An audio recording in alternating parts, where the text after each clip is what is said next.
안녕하세요.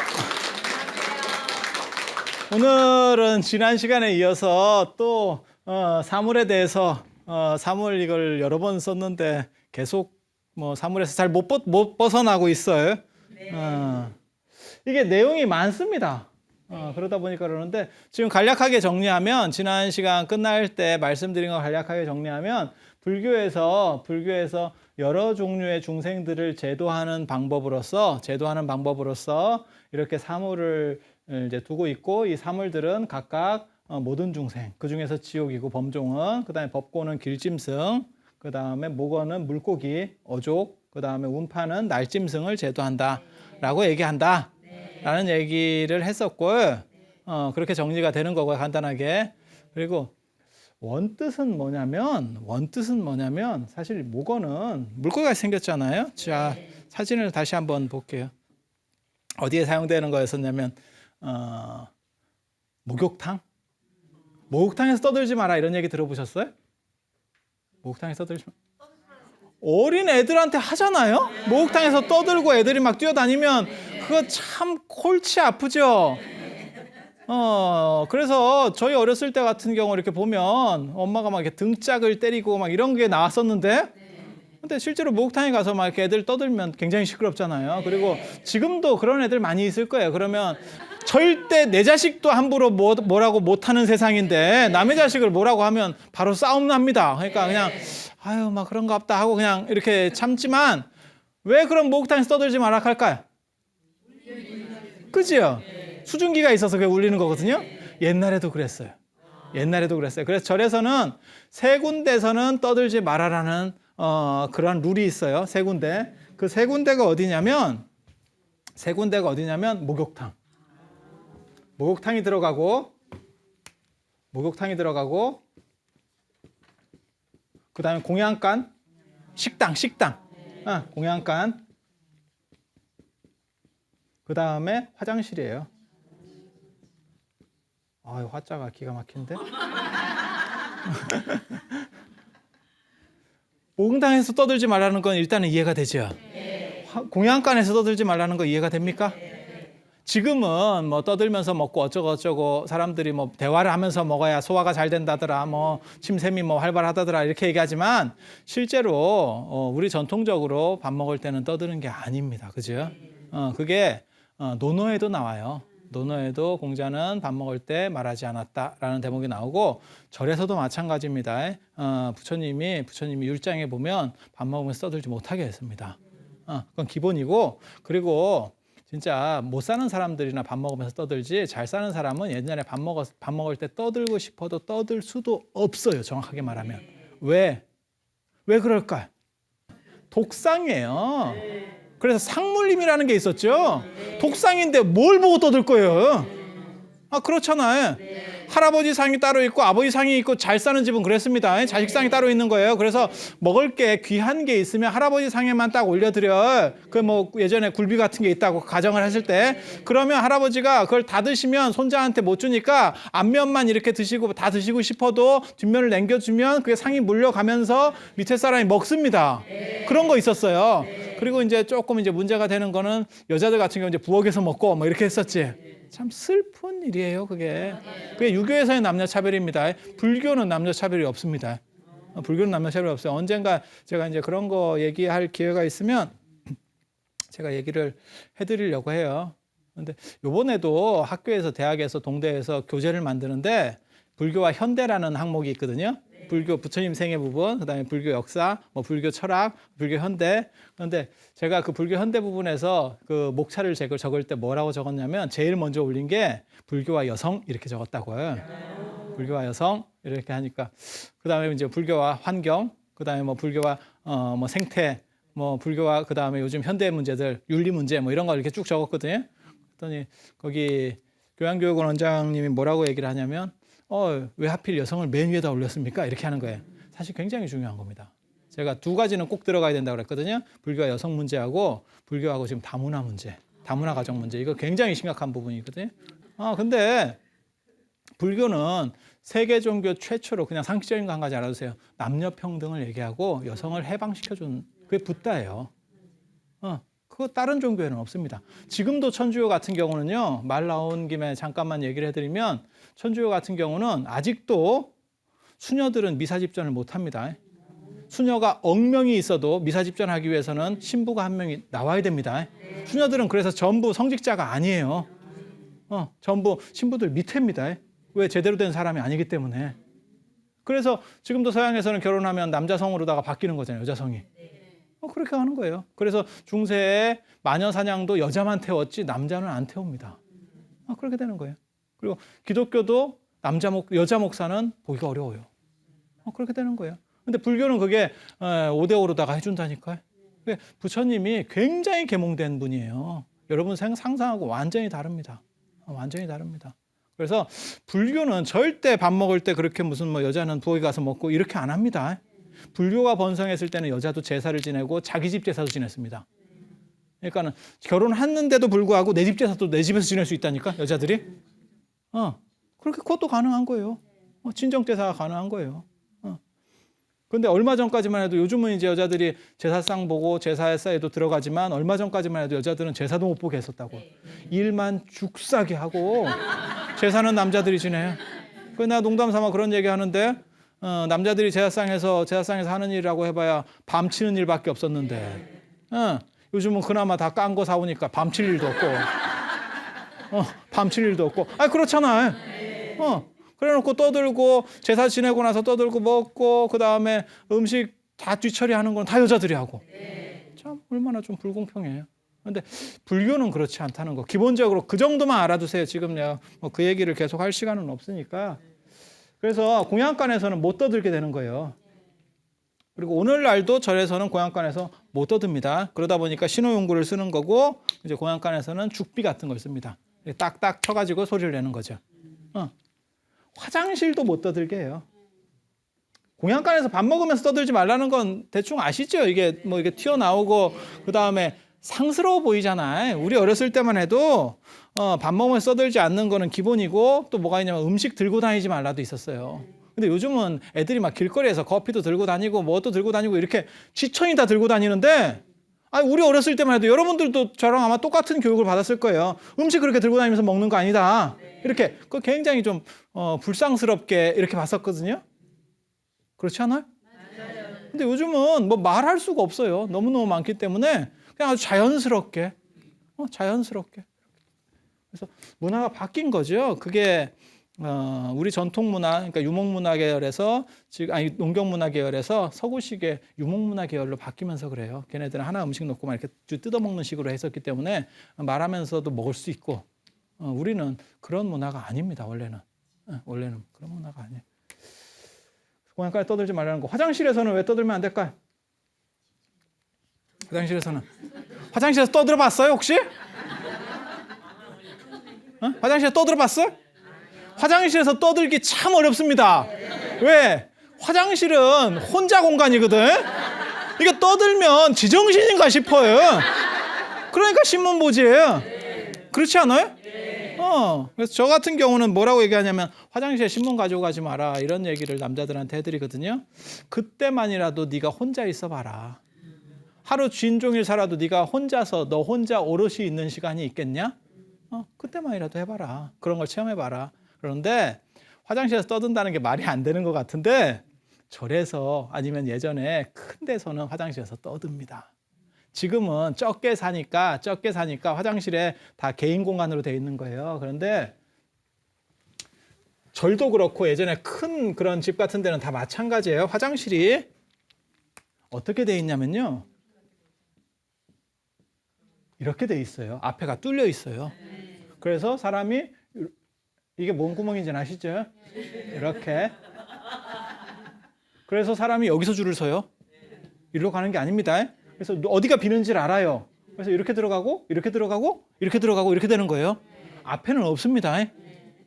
앞에 없어요. 그래서 옆에 사람이랑 떠들기 참 좋아요. 앉아 있으면. 저도 절에서 떠들어 봤어요. 이게 떠들만 합니다. 별로 심심하고 딱히 이렇게 밀폐된 공간에 있고 앞이 개방되어 있으면요 시원해요.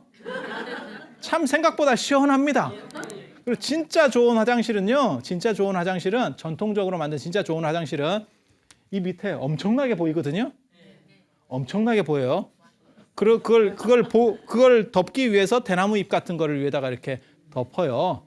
그런데 좋은 화장실이라는 건 많은 화장실이 좋은 게 아니고, 이게 뭐 많다고 좋은 건 아니잖아요. 그게 좋은 게 아니고 냄새가 안 올라와요. 이 화장실 밑에 구조를 어떻게 만드냐면, 이게 저기 뭐 해인사의 팔만대장경 경판 하면 이게 창살이 위에는 작고, 아니 위에는 크고 밑에는 작고, 이게 반대로 여기는 크고 이쪽은 작고, 이렇게 해서 공기가 이렇게 틀려 나가게 하는 거거든요. 이런 구조로 되어 있거든요. 화장실에 이런 구조가 원래 있습니다. 그래서 밑에 있는 냄새가 위에까지 못 올라가고 공기가 옆으로 움직이게 돼 있어요. 그래서 보이기는 보이지만 냄새가 생각같이 안 나요. 잘 못 만든 화장실이 밀폐같이 돼가지고 막 이렇게 이거 막 갑자기 있으면 막 중독되고 이런다고. 우리 정도 세대는, 저도 그렇지만 여러분들은 당연한 얘기일 거예요. 수세식 쓰던 세대 아닙니다. 어렸을 때. 그래서 한번 갔다 오면 이렇게 질식돼요. 그다음에 몸에도 이렇게 냄새가 배기고 이러거든요. 그런데 진짜 잘 만든 화장실은 냄새가 안 올라온다는 거. 그거 한 가지 기억해 두세요. 그래서 제가 무슨 생각했냐면, 아마 이런 화장실 만드는 구조에서 저 대장경 경판을 보존하는 구조도 차관이 되지 않았을까? 이런 생각도 했었다고. 똑같아요. 구조가 똑같아요. 공기 흐름을 유통시키는 구조가 똑같아요. 참, 화장실에서도 그런 쓸데없는 생각을 한다는 거. 그래서 화장실이 이렇게 되면 있잖아요. 이게 떠들기가 좋아요. 떠들기가 좋아요. 창피한 거 아닙니까? 계속 저러면 별로 창피한 것도 없어요. 중국에 제가 처음 갔을 때 중국 화장실 가보셨어요 혹시? 일렬로 쓰는 화장실이 있거든요. 일렬로 쓰는 화장실. 그냥 이렇게 또랑같이 돼 있고 여기에 물이 계속 흘러가요. 그러면 사람이 두 발을 이렇게 해가지고, 칸막이는 없습니다. 그냥 앉는 거예요. 이렇게 그냥 순서대로 기차놀이 하듯이. 그래서 뒤쪽에 앉으면 앞에서 뭐 내려오는지 이렇게 다 씁니다. 이렇게 몇 개가 내려오는데 이렇게 이런 화장실 지금도 중국에 있어요. 가면 C급합니다. 저도 처음에 딱 가보고 이게 도대체 어떻게 하라는 얘기지? 처음에 잘 못 알아들었어요. 이 구조에서 도대체 저 사람들은 어떻게 일을 보라고 하는 걸까?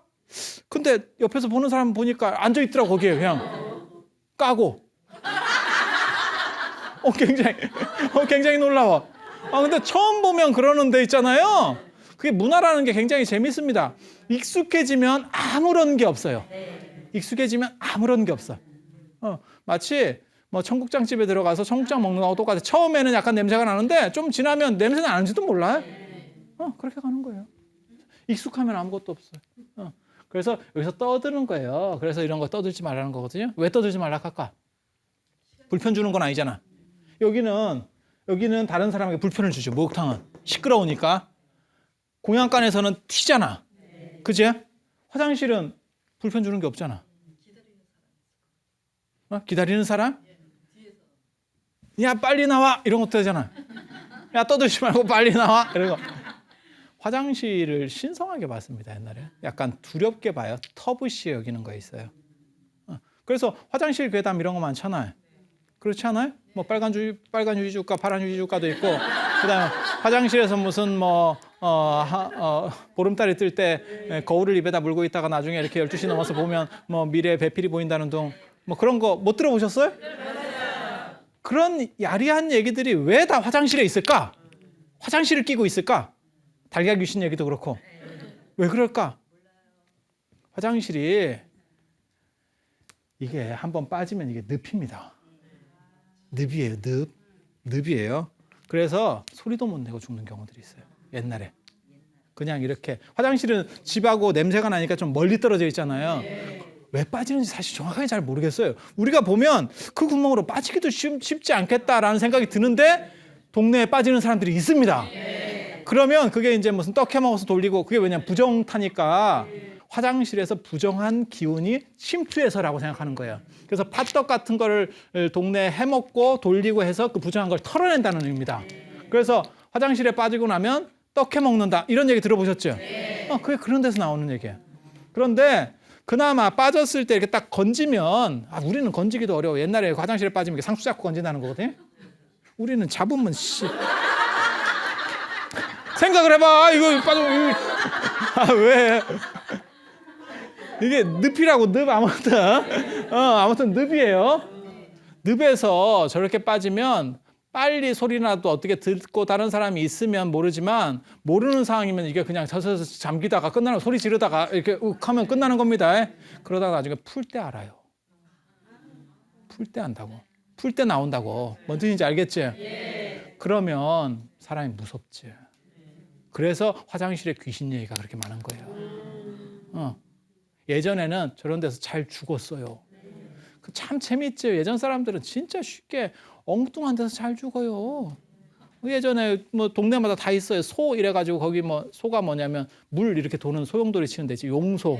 이런 데 가면 뭐 귀신 나온다는 둥, 뭐 처녀 귀신이 땡긴다는 둥, 미역 감다가 죽었다는 둥, 뭐 오만 전설이 있는데 지금 가보면 저런 데 왜 빠져서 죽었을까라는 생각밖에 안 들어. 근데 옛날에 죽는다고, 희한하게. 그래서 화장실도 이런 식으로 죽으면 어떻게 돼? 화장실을 다 없애보고 다른 데다 쓰나? 예전에는 또 그냥 또 죽으면 그런 데서 또 그냥 삽니다, 사람이. 우리 어렸을 때도 그랬는데 뭐. 사람 죽은 자리에서도 그냥 살아. 별게 없어요. 왜냐하면 이게 문화적으로 약간 미개하니까 그래요. 그 시절만 해도 이게 뭘 이렇게 가릴 수 있는 상황이 아니에요. 그러면 무섭죠. 화장실은 좀 집에서 멀리 떨어져 있고, 그 다음에 약간 으스스하고, 또 무섭고, 또 밤에라도 나가봐. 그러면 뭐, 이게 뭐, 죽자. 이게 뭐 굉장히 그렇지. 그렇게 되는 거예요. 그래서 떠들면 문제가 된다는 거죠. 그런 귀신하고 뭐 이렇게 귀신이 그런 소리를 듣지는 않겠지만, 떠들면 이제 더, 뭐랄까, 불경스러워져서 재앙을 받는다고? 이렇게 생각하는 거예요. 그래서 이 세 군데서 떠들지 말라는 얘기가 있어요. 이걸 삼묵당이라고 합니다. 세 군데서 조용히 해라. 묵은 조용히 하라는 거예요. 묵언! 이렇게 세 군데서 묵언해야 될 곳. 이렇게. 그래서 목욕탕에서도 떠들면 안 돼요. 그런데 대중들이 많이 살면 목욕탕은 뜨거운 물이 있어야 되잖아요. 물 더 주세요. 이걸 해야 되거든. 아니 자기가 목욕하다가 불 때 가지고 물 끓이고 다시 일을 하고 또 끓이고 이렇게 할 수는 없잖아요. 그러니까 끓여주는 사람이 따로 있는 거예요. 이렇게 대중생활을 많이 하면 끓이는 담당이 있어요. 옛날에는 가마솥에다 계속 물 끓이는 사람이 있어요. 그럼 목욕하는 날이 있으니까 뭐 요즘같이 매일 목욕하고 이런 게 아니고, 목욕은 그게 가끔 한 번씩 명절에나 이렇게 하고, 자주 하면 너무 추워서 안 돼. 뭐 그렇잖아요. 여러분도 어렸을 때 그렇게 사셨잖아요. 다 그렇게 살았었어요. 그렇게 해서 물을 더 달라고 그래야 되는데 뭐 방법이 없는 거예요. 그래서 신호용으로 쓰는 게 원래는 뭐예요? 물 더 주세요라고 이제 신호를 맞춰놓은 거지. 몇 번 두드리면 뭐 어떻게 물을 더 준다라는 신호가 있는 거예요. 사인이. 그렇게 해서 두드리는 거예요. 그래서 물고기 모양으로 만든 거예요. 물고기 모양으로 만든 거예요. 그다음 운판 같은 경우는 이게 나중에 운판 얘기 뭐 나온 김에 그냥 해드릴게요. 같이 가는 게 편할 것 같으니까. 이게 운판이거든요. 구름 모양의 판. 구름같이 안 생겼어요? 네. 이렇게 구름같이 생겼잖아요. 그래서 이제 날짐승을 제도한다 하는 건데, 저거는 원래 어디다가 놓고 사용하는 거냐면, 원래는 저기 부엌에서 쓰는 거예요. 저기 밥종입니다. 밥종. 자, 공양 준비 다 됐습니다. 땡땡땡땡땡땡 이렇게 치는 거예요. 서부 영화나 이런 데서 보면 뭐 밥 먹으라고 이렇게 치잖아요. 그런 것처럼 치는 거예요. 그런데 우리나라도 그렇고 중국도 그렇고 부엌에서 가장 위험한 건 불입니다. 그렇죠? 그래서 구름 모양으로 놓은 거예요. 만들어 놓은 거예요. 그래서 불 나지 말라고. 불 나지 말라고. 우리나라도 불이 무섭기 때문에 내호조왕 외호산신 이런 얘기 들어보셨어요? 집안에서는 조왕신이 최고고, 그 다음에 밖에서는 산신이 최고다. 뭐 이런 얘기 들어보셨어요? 예전에는 집안에 그 부뚜막신이 조왕신이거든요. 그 최고라고 그래가지고 집에서 뭐 탈나고 뭐 안 좋은 일 있고 뭐 그럼 살풀이 하고 이런 거 하면 다 부엌에서 했다고. 부엌에서 물밥하고 뭐 이런 거 했었다고. 그렇잖아요. 그 불신이 있는 어떻게 보면 가장 핵심적인 구역이기 때문에, 그리고 그렇게 될 수밖에 없는 게 불은 조금만 관리 잘못하면 위험하죠. 초가집 생각해봐. 거기에 불 한 번 붙는다고 생각해. 조그만 한 사람이 잘못해서 불이 나면 내 집만 불나는 게 아니고 한 마을이 전부 불난다고 보시면 돼요. 왜냐하면 그 끓음 같은 게 불 붙은 이게 날아다녀요. 이렇게. 그러면 다른 집 초가집으로 떨어졌다고 생각해봐. 그럼 어떻게 할 거예요? 다 끝나는 거예요, 이게. 그러다 보니까 불에 대한 터부시 여기고 그걸 종교적인 속성을 결합시켜 가지고 불을 더 잘 관리할 수 있도록 그렇게 만드는 거예요.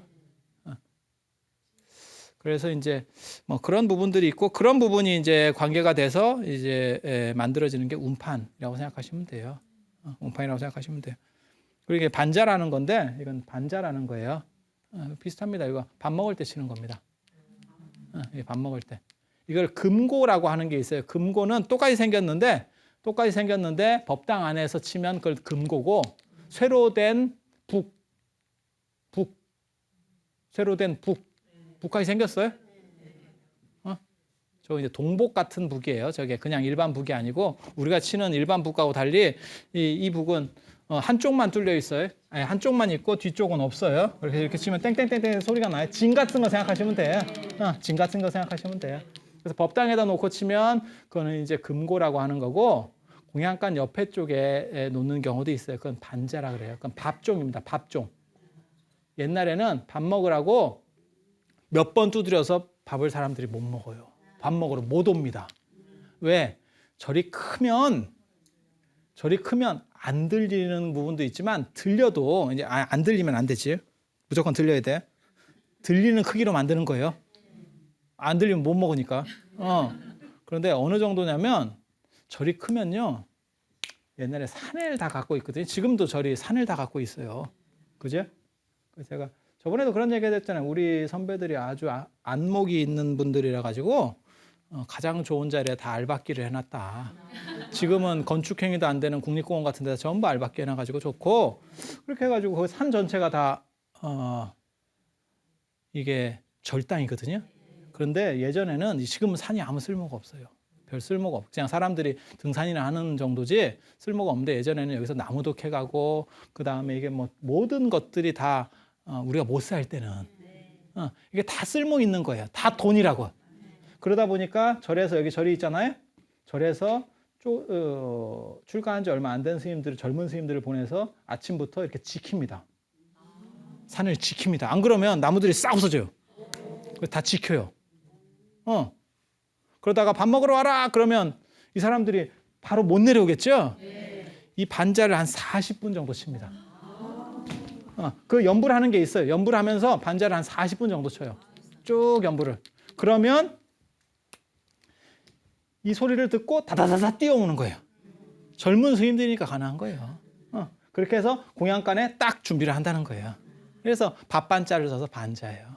그게 밥 먹을 때 치는 종 이런 뜻이에요. 재밌다고. 참 진기하지.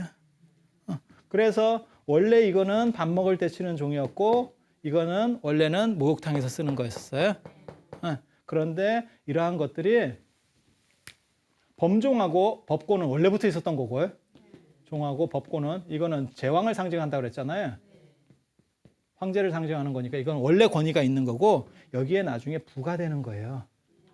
부가 돼서 사물이 되죠. 처음부터 사물을 만들 생각은 없었을 거예요. 왜냐하면 사라는 글자를 싫어합니다. 중국 문화권 사람들이 사라는 글자를 싫어합니다. 그렇잖아요. 지금도 그래서 병원 같은 데 가면 사칭이 없고 이런 경우들이 있어요. 왜? 죽을 사자하고 의미 같으니까. 그래서 사자를 싫어해요. 그런 거 모르세요? 우리 주변에 아직도 있는 얘기인데 중국도 사하고 죽을 사자 발음이 똑같아요. 그래서 사라는 숫자를 잘 안 만듭니다. 사라는 숫자를 잘 안 만들어내거든요.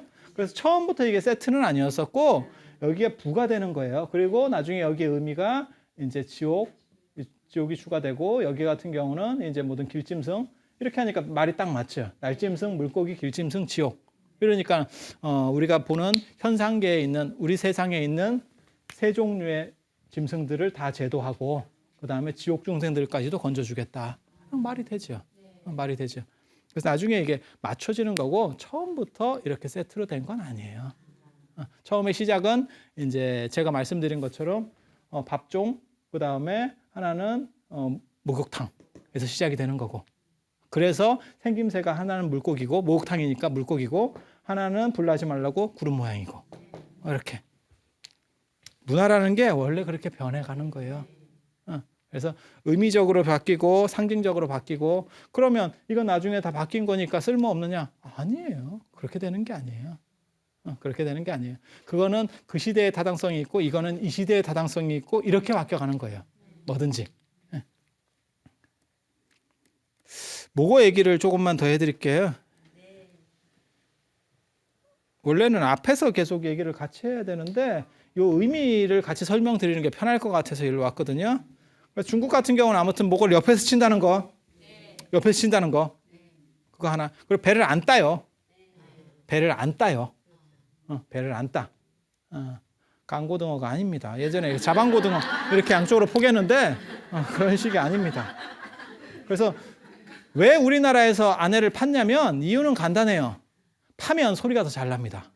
아마 얘네는 지금 통나무로 쓰거든요. 통나무로 쓰니까 소리가 상대적으로 덜 나겠죠. 이렇게 걸어놓고 통나무를 이렇게 걸어놓고 친다고 생각을 해봐. 그러면 소리가 둔탁하죠. 그래서 아마 그 다음 단계로 팠을 거예요. 우리나라로 전해지면서 이게 소리를 더 잘 나게 하기 위해서 팠을 거예요. 파고 밖을 두드리는 거죠. 그러면 어떻게 돼요? 소리가 훨씬 잘 나겠죠. 그렇지 않아요? 잘 나겠지. 그 다음에 어떤 사람이 아내를 두드려 본 거예요. 그래서 그게 안으로 바뀌는 거라. 아마 순서가 이거는 안 봐도 비디오입니다. 이게 뻔히 이렇게 갔을 거라고 지금. 이게 굉장히.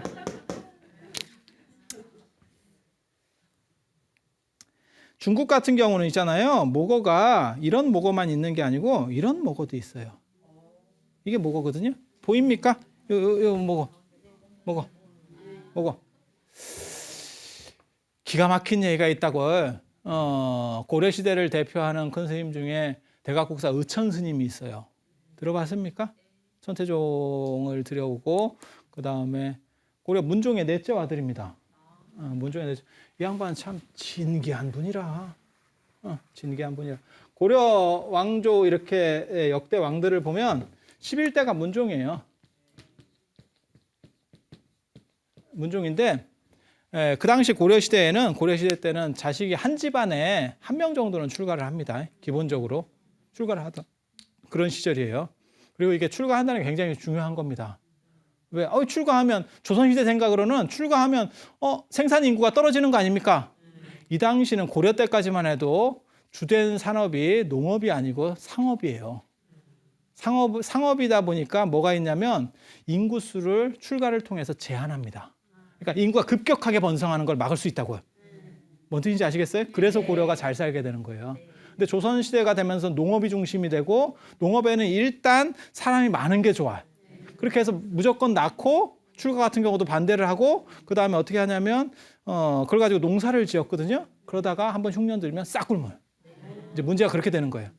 그래서 고려시대 때까지는 일부러 한 명씩 출가한다는 게 불교적인 의미도 있지만 인구 제한 효과도 있습니다. 인구가 급격하게 번성하면 못 살아요. 지금 같은 세상하고는 다르기 때문에 예전 세상에는 인구가 갑자기 막 쭉쭉 불어나잖아요. 그럼 통제가 안 됩니다. 이게 다 굶어야 돼요. 그렇다고 누가 죽을 거예요? 방법이 없지. 레밍이라는 동물은 왜 인구수 그 개체수가 너무 늘어나면 바다로 빠져서 일부가 죽어요. 집단 전체를 살리기 위해서. 굉장히 놀라워요. 누가 죽을 거냐를 어떻게 구분해서 쟤네들이 빠지는지는 아직도 설명이 안 되는데 그렇게 절벽에 떨어져 죽어요. 바닷속으로 들어가서. 그래야 집단을 살릴 수 있으니까. 그리고 다 죽어. 문종의 넷째 아들이 대각국사 의천이에요. 이게 또 기가 막혀요. 문종 다음에 임금이 누구냐면 12대가 순종, 그 다음에 13대가 선종, 그 다음에 14대가 헌종, 뭐 이렇게 내려가거든요. 15대가 숙종, 이렇게 내려가요. 그렇게 해서 문종이 우리 집도 아들이 많은데 한 명 정도 출가해야 안 돼? 라고 하니까 이게 넷째 아들이거든요. 당시에 11살인데 출가했다는 거예요. 아버지 제가 하겠습니다. 이렇게 자원 11살에 아주 이 사람이 13살에 우세승통이라 세상을 도우는 요즘으로 말하면 총무원장 같은 데 올라갑니다. 지위가 13살에 낙하산이지 왕자니까. 그래서 이 양반이 이제 중국에 유학도 갔다 오고 우리나라에서 아주 많은 일들을 해요. 그래서 교장이라는 거를 이 양반이 만드는 거고, 교장이라고 들어보셨습니까? 경장, 율장, 논장을 3장이라고 하거든. 경, 율, 논, 교 이렇게 나가는 거지. 경이라는 건 부처님께서 하신 말씀을 모아놓은 게 경. 율이라고 하는 거는 승단의 어떠한 규칙, 규범집, 법 같은 거예요. 논이라고 하는 거는 이러한 경률에 대한 주석서. 이게 인도 주석서를 얘기하는 거예요. 이게 그러니까는 뭐 풀이해 놓은 거. 그게 논이에요. 예? 논의해 놓은 거. 지금도 논문 하면 어떤 걸 풀이해 놓은 거잖아요. 풀이해 놓은 건데 더 어려워. 거기에 이제 문제가 생기는 거예요. 교장이라고 하는 거는 이건 인도 거고 중국이나 우리나라 스님들도 여기에 또 주석을 붙여요. 다 다르게. 조금씩 다르게. 노자 같은 경우는 노자는 중국을 대표하는 이게 도가서자잖아요. 도가의 서적이잖아요. 노자 도덕경 같은 거. 그런데 그 노자에는 주석이 유명한 것만 2,000종이 있다는 거예요. 유명한 것만. 시리한 거 다 빼고 안 좋은 거 다 빼고도 유명한 것만 2,000종. 원래 그런 거예요. 경전이 유명한 경전들이 나오면 거기에 대한 주석서가 많다고. 이해가 되죠? 네. 그렇게 중국, 한국 스님들이 주석 낸 거를 교장이라 그래요. 많겠죠? 이게 이런 것보다 훨씬 많습니다. 의천 스님이 이걸 모아요. 이걸 다 모아가지고 간행을 해요. 다 간행을 했는지는 잘 모르겠어요. 아니 간행을 하려고 했고 실제로 일부 간행했는데 다 간행하기 전에 아마 돌아가셨지 싶어요. 이게 너무너무 방대해서 안 되지 싶어요. 근데 그렇게 할 수 있는 이유가 뭐냐면 이 양반이 되게 재밌는 게 이 양반 아들이잖아요. 그러니까 이 양반 계셨을 때는 잘 해줄 거 아니에요. 스님이라도 팍팍 밀어주겠지. 내 아들이 내 뜻을 받아서 어린 놈이 가가지고 승려가 됐어. 내가 출가하기를 원하니까 얼마나 아들이 기특해. 그 잘해줬겠지. 그 다음에 누가 왕이 되냐면 큰형이 왕이 돼요. 그리고 고려 때까지만 해도 형제 상속이 더 많았었거든요. 부자 상속이 아니고 이게 둘째 형이에요. 이게 둘째 형 아들이고 이게 셋째 형이에요. 그러니까 위에 형들이 자기가 넷째인데 위에 형들이 줄줄이 계속 왕이 되는 거예요. 그러면 어떻게 돼? 동생한테 미안하지. 그때 출가할 때 자기네들이 할 수도 있는 거예요. 아버지가 야 우리 집안에서 누구 한 명 해야 되는 거 아니야? 라고 했으면 형이면 제가 할게요. 그래도 할 수 있는 상황이었는데 형들이 안 하니까 동생이 제가 할게요. 이러니까 빚이 있잖아. 그렇지 않겠어요? 좀 미안하겠지. 빚이 있는 상황에서 자기가 왕이니까 동생이 해달라면 어느 정도 이상은 후원을 해줄 수 있지. 그래서 나중에 우리나라 최초로 돈도 만들어요. 의천이 숙종 때 주전도감 설치해가지고 해동통보라는 최초의 돈도 이 의천 때문에 만드는 거예요. 송나라 가서 중국 유학 가서 보고 돈을 만들면 좋겠다. 이렇게 해서 뭐 그런 얘기도 있습니다. 왜 갑자기 얘기를 하냐면 이 의천 스님이 많은 업적을 하는데 탄생에 얽힌 기가 막힌 모고 얘기가 나와요. 탄생에 얽힌 얘기가 나온다고. 의천 스님이 태어나자마자 그 대하국사 의천 문집 서문에 있는 겁니다. 제가 지어내는 게 아니고 그건 야사도 아니에요. 거기 아예 박혀 있는 얘기예요. 그런데 거기 뭐라고 나오냐면 태어나자마자 계속 운대요. 경기하듯이. 근데 애가 태어나자마자 울음이 안 그치니까 난리가 난 거지 왕자가. 그리고 한 손을 이렇게 쥐고 있더래. 안 펴요. 어린애들은 원래 잘 쥐는데 어린애들 특징이 잘 쥐잖아요. 그죠? 그런데 한 손은 안 피더래. 이게 기가 막힌 얘기예요. 그리고 계속 우니까 애가 죽게 생긴 거예요. 근데 어느 순간 애가 울음을 그치더라는 거예요. 근데 가만히 어느 순간에 그치는가 이렇게 보니까 바람결에 목어 소리가 난대. 목어 소리가 난대. 이렇게. 그래서 이게 도대체 어디서 나는 거냐? 도대체 왜 이게 그 소리가 들리면 애가 울음을 그치고 그 소리가 안 들리면 애가 계속 운다는 거예요. 그래서 그걸 찾아라. 이제 왕이 그렇게 생각한 거예요. 찾아라. 그래서 찾아가니까 이게 우리나라고 이게 잘못 그려졌는데 이게 산동반도 여기서 목어 소리가 온다는 거예요. 중국에서. 거의 전설 같은 얘기예요. 전설 같은 얘기예요. 진짜 저런 일이 가능할까? 막 이런 얘기라.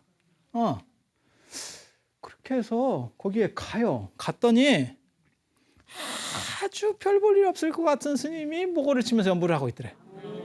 그런데 그 목어가 제가 어렸을 때 그 기록을 읽으면서 뭔 생각했냐면 야 목어를 이게 목어인데 내가 알기로는 이게 목어인데 이거 이렇게 치면서 연부를 하려면 연부를 다 외워야겠다. 중국 사람들은 연부를 다 외우나? 책을 어떻게 넘기지? 이걸? 그렇잖아요. 야, 이게 진짜 목어일까? 이런 생각을 했다고. 이게 진짜 맞아? 그런데 중국에 가보니까 목어가 이게 아니고 이것도 목어더라고요. 이렇게 치면서 연부를 하는 거예요. 한 손으로 통통통통 두드리면서 이렇게 이 목어가 나중에 이제 우리나라 돌아와서 목탁이 되는 거거든요. 생긴 게 이렇게 생긴 거예요. 잉어 모양으로 생겨서 잉어 모양 같이 이게 물고기 비늘 보이십니까? 비늘 여기 여의주도 하나 있고 이렇게 해서 이렇게 두드리는 거예요. 잡고는 잘 못 칩니다. 잡고 치려면 이렇게 잡아야 돼요. 이렇게 우리 같이 목탁 잡을 때처럼 이렇게 잡는 게 아니고 이렇게 잡아요. 그리고 큰 거는 못 잡아요. 이거는 작으니까 잡을 수 있는데 잡고 들 수 있는데 이렇게 큰 거는 이거 어떻게 들 거예요? 사람 몸통만 한데 몸통보다도 크죠. 이렇게 돼요. 그래서 이 목어를 치면서 연부를 한다는 게 그거예요. 이렇게 한쪽으로 두드리면서 책 보고 연부를 하는 거지. 이렇게. 예? 뭐 이렇게 하고 있었다는 거예요. 그래서 이게 도대체 어떻게 된 일인가 싶어가지고 이 사람을 데려옵니다. 개성까지 데리고 옵니다. 데려왔더니 그 사람이 딱 오니까 애가 울음을 그치고 실실 웃는 거예요. 웃으면서 손이 펴집니다. 손이 펴지는데 그 안에 뭐라고 써 있냐면 부처님은 영험이 없어요. 이렇게 써 있어요. 부처님은 영험이 없어요. 이게 기가 막힌 얘기라. 불무영험이라는 뜻이거든요. 원래 한문으로는 불무영험, 부처님은 영험하지 않다 이런 뜻이에요. 내용은 그 얘기를 보고 이 중국 스님이 펑펑 울으면서 얘기를 해줍니다. 자기 얘기를 해줍니다. 자기 선생이 있었대요. 그 선생님이 있었는데 제대로 이렇게 배운 스님도 아니고, 그러니까 스님이라고 해서 예전에 다 공부하고 이런 게 아니거든요. 예전에도 신분이 높은 스님들은 들어가면 공부하고 이렇게 되는 거고, 신분이 낮은 스님들은 가면 일해요. 세상이라는 게 다 그래요. 그렇게 해서 자기네들은 이제 그냥 제대로 된 스님도 아니고 일반 시골절에서 이렇게 살고 있는 거예요. 그런데 자기가 그 선생이 제자가 됐는데 제대로 가르쳐 주는 것도 없지. 근데 보면 행동을 굉장히 바르게 한대. 그리고 저 양반이 맨날 연부를 하고 있대. 쉬지도 않고 계속 연불만 한대. 그래서 야, 저 양반은 참 대단한데? 이렇게 생각을 했는데 3년을 지나고 나니까 장님이 되더래. 자기 선생이 연부를 열심히 그렇게 열심히 하는데 장님이 되더래. 근데도 이 양반은 계속 연불밖에 안 해. 할 게 마땅히 없으니까. 특별히 배운 것도 없고 그런 거예요. 계속 이제 관세음보살 이러든지 남아미타불 하든지 연불을 하는 거죠. 하고 3년이 또 지나니까 귀머거리가 되더래. 귀머거리가 되더래. 그래서 6년 만에 장님이 되고 귀머거리가 돼요. 가지고 이상하다. 이게 무슨 좀 좋은 거면 연부를 하면 공덕이 생겨야 되는데 왜 저건 중증 장애인이 되노? 정부에서 보조금 탈락하나? 이제 이렇게 되는 거예요. 가지고 이게 이상하다. 그런데도 그냥 또 특별히 갈 데도 없고 자기는 그러니까 계속 그 밑에 선생님 밑에 있었던 거예요. 그리고 또 3년이 지나니까 벼락 맞아 죽었대. 이게 지금은 벼락 맞아 죽어도 사람들이 그렇게 생각 안 하지만 중국의 동중서에 한나라 때 동중서에 천인감응설이라는 게 있어요. 그거는 신과 하늘과 인간이 기운이 감응한다는 거거든요. 그래서 나쁜 일을 많이 한 사람에게 벼락 떨어진다는 얘기가 거기서 나오는 얘기예요. 그런 논리 구조라. 거기서 나오는 얘기는 아닌데 똑같은 논리 구조예요. 그래서 임금이 정사를 잘못하면 흉년이 들고 이렇게 된다는 거예요. 하늘이 그걸 진노해서. 뭔 뜻인지 아시겠어요? 네. 그래서 우리가 벼락 맞아 죽을 놈이라는 말이 있는 거예요. 그 굉장히 나쁜 놈 이런 뜻이잖아요. 지금은 벼락 맞아 죽는다 그래서 그렇게 생각은 안 하지만 예전에 그런 인식이 있었거든요. 근데 그걸 딱 보니까 이거 환장하겠는 거야. 이게 무슨 우리 선생님이 연불한 거밖에 없는데 그것도 굉장히 열심히 하는데 이게 뭐야 이렇게 되는 거예요. 그렇게 해서 이 양반이 자기가 속퇴를 하고 싶어도 갈 데도 없고 이러니까 그냥 모르는 척하고 자기는 그냥 연불을 자기도 배운 게 도둑질이라고 이거밖에 없어. 그래서 연불을 하고 있는 거예요. 그러면서 이 양반이 선생님을 화장을 할 때 이제 스님이니까 화장을 해주는데 화장을 할 때 붓글씨를 썼다는 거예요. 부처님은 영험이 없어요. 손바닥에다. 내가 보니까 이거는 거짓말이야. 이게 무슨 놈의 영험이 있어? 영험이 있다면 뭔가가 좋아져야지. 세상에 이런 일이 어딨어? 라고 해서 손바닥에다 딱 써가지고 덮어서 화장을 시켜버린 거예요. 그런데 그 사람이 대각국사 의천이 된 거예요. 그래서 원래는 그랬다는 거예요. 그 대각국사 문제에 보면 전생에 하도 나쁜 일을 많이 해가지고 한 생은 장님으로 살아야 되고 한 생은 귀머거리로 살아야 되고 한 생은 벼락맞아 죽어야 되는 거예요. 근데 연부를 해가지고 이거를 한 방에 쫙 해서 딱 받고 왕자로 태어난 거예요. 왕자로 태어나서 나라를 위해서 불교를 위해서 이렇게 많은 일들을 해요. 이게 대각국사 의천 얘기예요. 거기서 나오는 게 이 모거라. 그래서 제가 처음에 이 모거가 뭔가 잘못됐을 거야 라고 생각한 게 이게 대각국사예요. 지금 이게 대각국사. 지금 저기 서남사, 조계산 서남사에 모셔져 있는 대각국사 진영이거든요. 그 서남사에 가면 대가감이라는 절이 있어요. 대가감이라는 절. 그 산내암자 같이 이렇게 서남사 뒤쪽으로 있습니다. 그게 대각국사 부도예요. 그게 대각국사 부도. 서남사라는 절이 참 중요한 절입니다. 중요한 절이에요. 그 서남사가 있는 절이 조계산이거든요. 조계산. 조계산 압니까? 선종의 시조인 선종의 시조라고 할 수 있는 육조 해능 스님이 뭐 달마대사부터 시작했다고 하지만 중국 선종 같은 경우는 이제 해능 스님이 기틀을 잡는데 그 해능 스님이 광동성의 조계산이라는 데서 사셨어요. 그래서 우리나라를 대표하는 종단이 조계종이에요. 그리고 그러한 정신을 잇는다 그래서 여기가 조계산인 거예요. 그래서 이 조계산에는 본사가 2개나 있어요. 일제시대 때 기준으로 하면 본사가 2개나 있어요. 산 맞은편에는 송광사가 있고 이쪽에는 서남사가 있고 이렇게. 이 서남사가 예전에는 굉장히 큰 절이었어요. 그래서 화엄사, 구례 화엄사 있잖아요. 구례 화엄사가 지금은 본사지만 예전에는 그 서남사 말사였습니다. 그래서 이게 대각국사 부도가 이렇게 그래서 모거라고 하는 것은 뭐 이런 식으로 되어 있다는 거. 그 다음에 이 모거에서 나온 게 목탁이에요. 우리나라 목탁. 중국 사람들 같은 경우는 저도 지금 여기 신발 신고 서 있는 거잖아요. 중국 사람들은 법당에도 신발 신고 들어갑니다. 우리나라도 예전에 다 그랬었어요. 고려시대 때도 다 보도블럭 깔려 있었어요. 법당에. 네, 그거를 전이라 그래요. 전. 보도블럭 같은 게 깔려 있었어요. 그런데 나중에 우리가 이제 좌식 문화가 되는 거거든요. 그래서 절하는 방법도 바뀝니다. 그럼으로 인해서 중국 사람들 같은 경우는 약간 반쯤 이렇게 쭈그리고 앉는 듯한 자세에서 머리만 대요. 왜? 바닥이 깨끗한 데가 아니니까. 우리도 마찬가지죠. 이런 데서 절하라 하면 완전히 납작 엎드릴 수는 없을 거 아니에요. 그죠? 그렇게 해서 우리나라가 후대에 좌식 문화가 되는 거거든요. 전부.